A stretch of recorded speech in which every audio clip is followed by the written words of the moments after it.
Bonjour, je suis le sergent de section Carré Favreau et aujourd'hui je vais donner le cours M232.03 qui est expliquer les cycles d'un moteur à piston à 4 temps.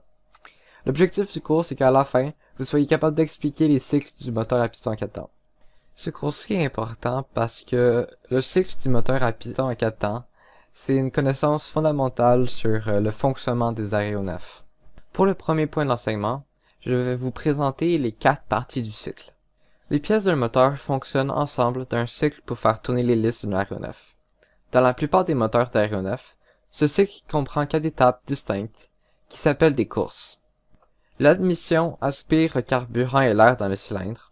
La compression force le carburant et l'air dans la chambre de combustion. La combustion transmet l'énergie de l'explosion du gaz au vilebrequin. L'échappement nettoie le cylindre des gaz d'échappement et le prépare pour l'admission suivante. Point noté, durant un cycle, le piston fait 4 courses, donc 2 vers le haut et 2 vers le bas. De plus, le vilebrequin va faire 2 révolutions complètes. Pendant la première course, donc l'admission, la soupape d'admission s'ouvre pour laisser entrer le mélange d'essence et d'air dans le cylindre. Et le piston se déplace vers le bas pour aspirer le mélange dans le cylindre. La soupape d'échappement est fermée pendant cette course. Dans la deuxième course, donc la compression, les 2 soupapes sont fermées pendant que le piston se déplace vers le haut pour comprimer le mélange. Dans la troisième course, la combustion, les 2 soupapes restent fermées pendant que la bougie d'allumage enflamme l'essence qui brûle, se gonfle et force le piston à redescendre. Dans la quatrième et dernière course, donc l'échappement, la soupape d'échappement est ouverte pour laisser s'échapper les gaz brûlés pendant que la soupape d'admission est fermée. Le piston remonte à un niveau pour forcer les gaz brûlés à sortir par la soupape d'échappement ouverte. Après l'échappement, le processus complet est refait des milliers de fois par minute, ce qui permet au vilebrequin de faire tourner l'hélice de l'aéronef. Donc pour confirmer le point d'enseignement 1, comme il est coutume, je vais poser des questions. Vous pouvez répondre dans votre tête, à voix haute ou encore mieux à l'écrit, ça va vous aider à vous en rappeler au long terme. C'est pas la fin du monde si vous n'avez pas la bonne réponse. Parce que dans le fond, les questions, oui, ça sert à confirmer ce que vous savez, mais ça sert aussi à rendre plus concret certaines choses que vous avez peut-être pas compris pendant que les points étaient donnés. La première question est, que doit-il se produire entre la combustion et l'échappement?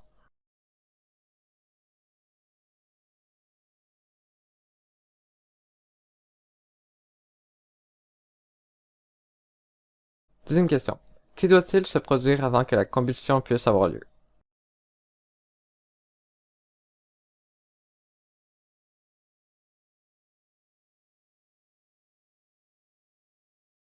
Troisième question. Combien y a-t-il de révolutions complètes du vilebrequin dans les 4 courses?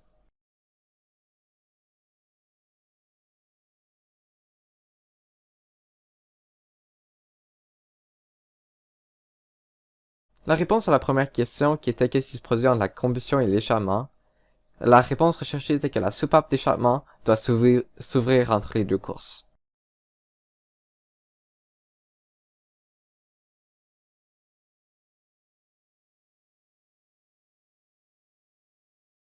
La réponse à la deuxième question, qui était qu'est-ce qui doit se produire avant que la combustion ait lieu, la réponse recherchée était que le carburant et l'air doivent être aspirés, toutes les soupapes doivent être fermées et la bougie d'allumage doit s'allumer afin de faire la combustion.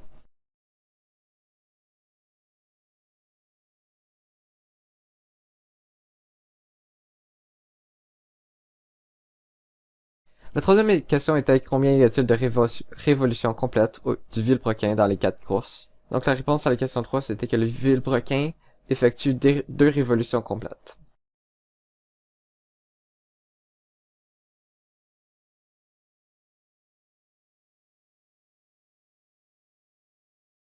Pour le deuxième point d'enseignement, on va identifier et expliquer les fonctionnements des soupapes et des arbres à cam. Puisque le vilebrequin tourne en même temps que le mouvement du piston, cette rotation sert à donner des signaux aux soupapes leur indiquant à quel moment s'ouvrir. La méthode courante est que le vilebrequin fasse tourner un arbre secondaire, arbre à cam, muni de cames ou de lobes élevés à sa surface. La came est d'une telle forme qu'elle force mécaniquement l'ouverture de sa soupape correspondante. Il y a plusieurs façons de disposer mécaniquement cette configuration.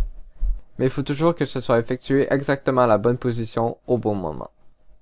En d'autres mots, le vilebrequin fournit l'information de calage aux soupapes en utilisant les cames de l'arbre à cames pour forcer l'ouverture des soupapes.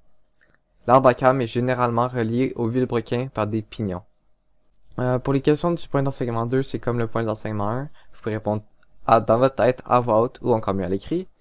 C'est pas la fin du monde si c'est pas exactement mot pour mot ce que je veux dire. Tant que l'idée générale est là, c'est correct. Puis encore là, même si c'est pas la bonne réponse, vous allez apprendre. La première question est, de quel composant du moteur provient d'abord le calage des soupapes?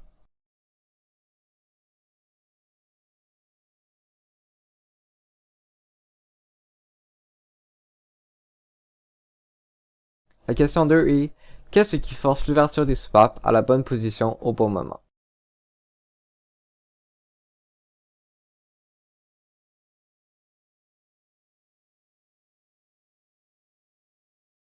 La question numéro 3 est, de quelle façon l'information de calage se rend-elle généralement du vilebrequin à la came?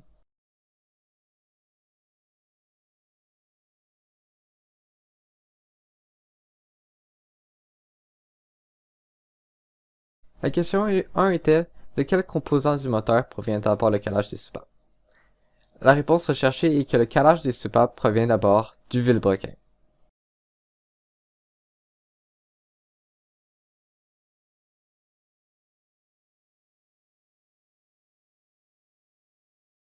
La question 2 était qu'est-ce qui force l'ouverture des soupapes à la bonne position au bon moment? La réponse recherchée était qu'une came d'un arbre à came en rotation force l'ouverture des soupapes à la bonne position au bon moment.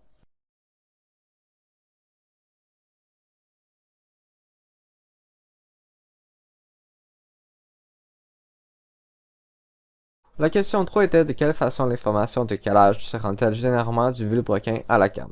La réponse à cette question-ci était que le vilebrequin fournit l'information de calage aux soupapes en utilisant des cames d'un arbre à came pour forcer l'ouverture des soupapes. L'arbre à came est généralement relié au vilebrequin par des pignons.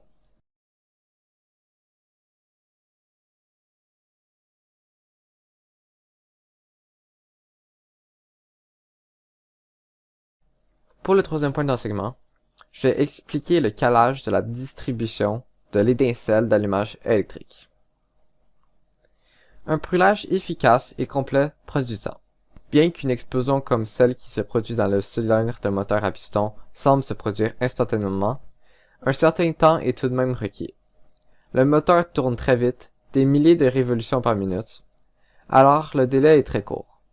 Pour s'assurer que le carburant est complètement brûlé et que toute l'énergie du carburant est récupérée, l'étincelle qui débute l'explosion doit être envoyée pendant que le piston est toujours en train de monter dans la compression. Si l'étincelle arrive pendant la combustion, il n'y a pas suffisamment de temps pour brûler le carburant complètement et le carburant non brûlé s'échappe. Cela entraîne donc une dépense inutile de carburant et contribue à la pollution de l'environnement sous forme de fumée bleue.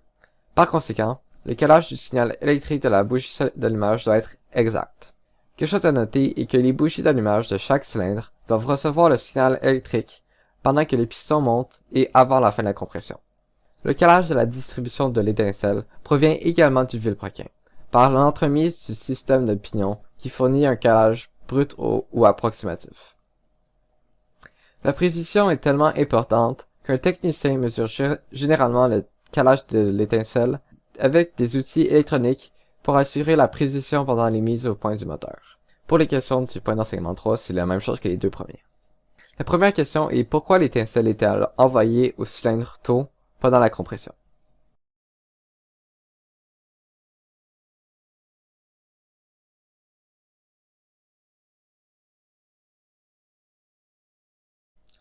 La deuxième question est d'où provient le calage de l'étincelle?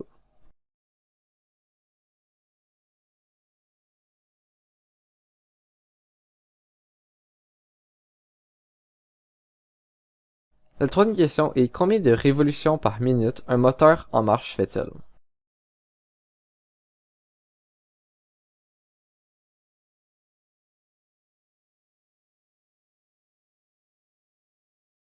La première question était pourquoi l'étincelle est-elle envoyée au cylindre tôt pendant la compression?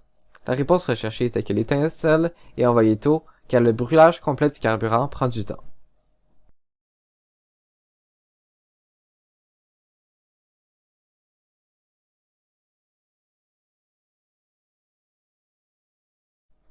La deuxième question était « D'où provient le calage de l'étincelle ?»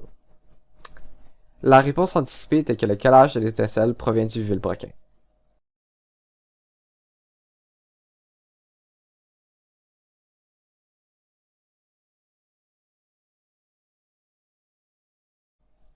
La réponse à la troisième question qui était « Combien de révolutions par minute un moteur en marche fait-il ?» La réponse est qu'un moteur en marche fait habituellement des milliers de révolutions par minute.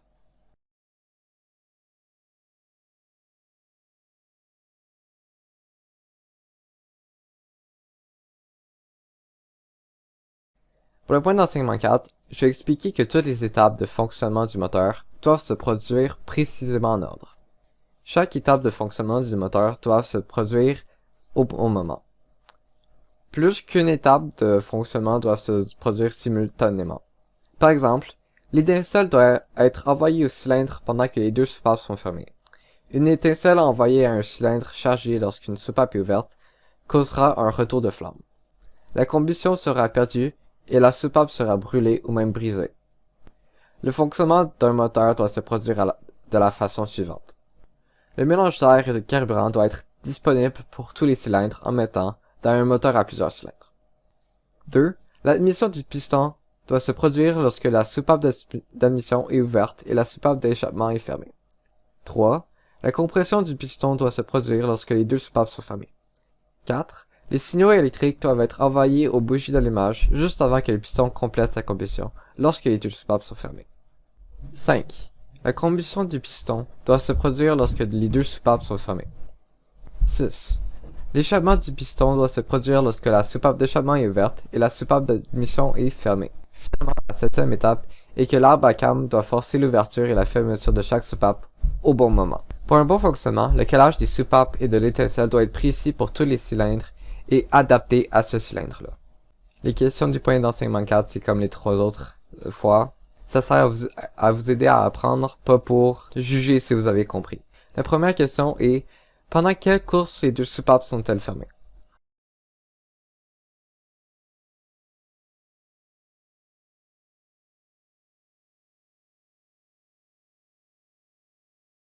Question 2. Pendant quelle course les soupapes est-elle ouverte?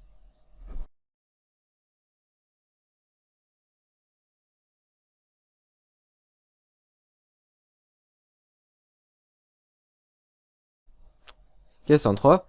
Qu'est-ce qui cause un retour de flamme?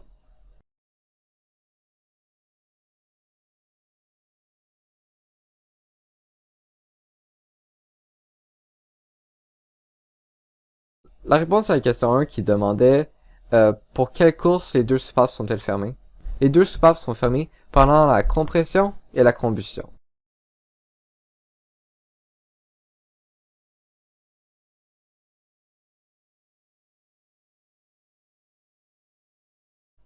La question 2 demandait pendant quelle course une soupape est-elle ouverte? La réponse est que pendant l'admission, la soupape d'admission est ouverte et pendant l'échappement, la soupape d'échappement est ouverte.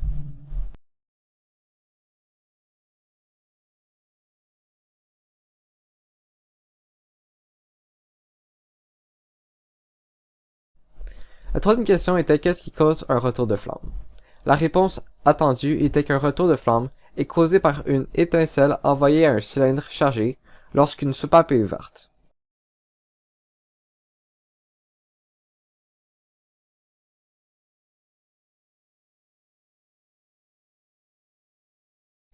Avant de poser les dernières questions du cours, je vais faire un résumé de ce qu'on a vu.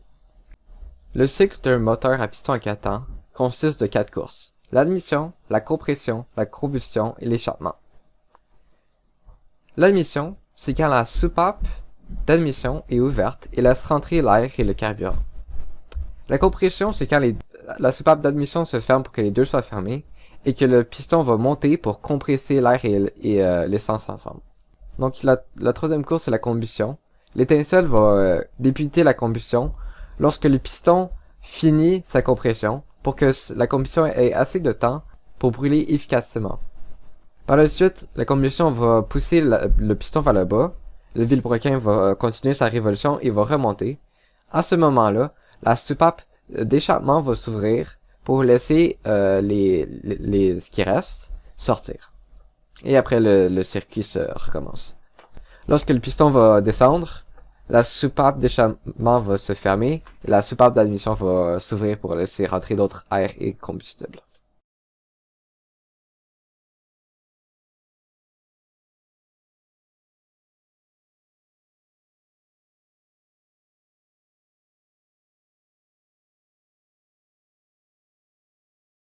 Afin de confirmer la leçon, je vais vous poser 4 questions. Ici, vous allez remarquer que les questions ont la suite dans les idées. Vous allez voir. La première question demande quelle est la première course d'un moteur à piston à 4 temps et qu'est-ce qu'elle fait?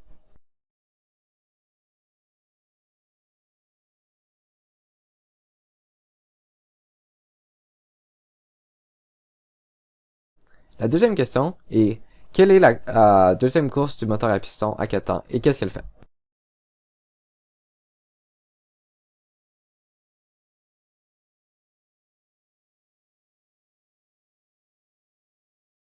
La troisième question demande quelle est la troisième course d'un moteur à piston à 4 temps et qu'est-ce qu'elle fait?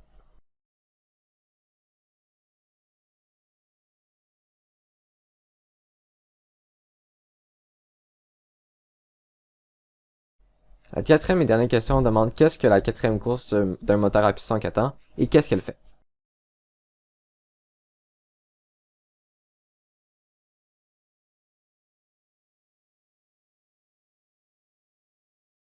Certains auront probablement remarqué que j'ai déjà donné les réponses dans le résumé que je viens juste de faire, mais je vais quand même donner la réponse qu'ils nous donnent pour chaque question.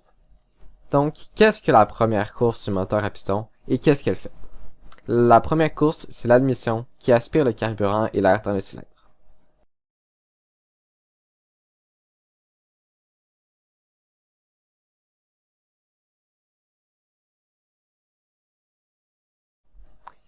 La deuxième course, et ce qu'elle fait, c'est la compression qui force le carburant et l'air dans la chambre de combustion.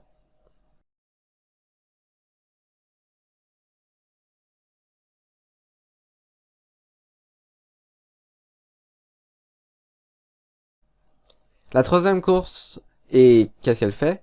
C'est la combustion qui transmet l'énergie de l'explosion de carburant au vilebrequin.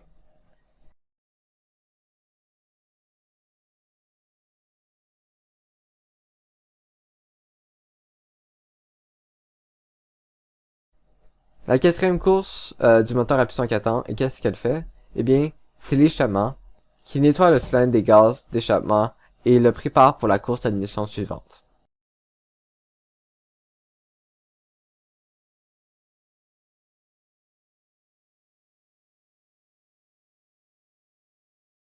Le moteur à piston à 4 ans est celui dont le fonctionnement est le plus complexe de tous les moteurs qu'on va utiliser au programme des cadets. Ce type de moteur est de loin le type le plus commun que vous allez rencontrer dans le domaine de l'aviation, ainsi qu'à plusieurs autres endroits comme les tondeuses, les automobiles puis les bateaux.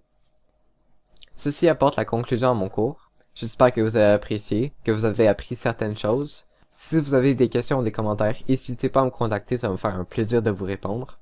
Sur ce, bonne soirée et à la prochaine.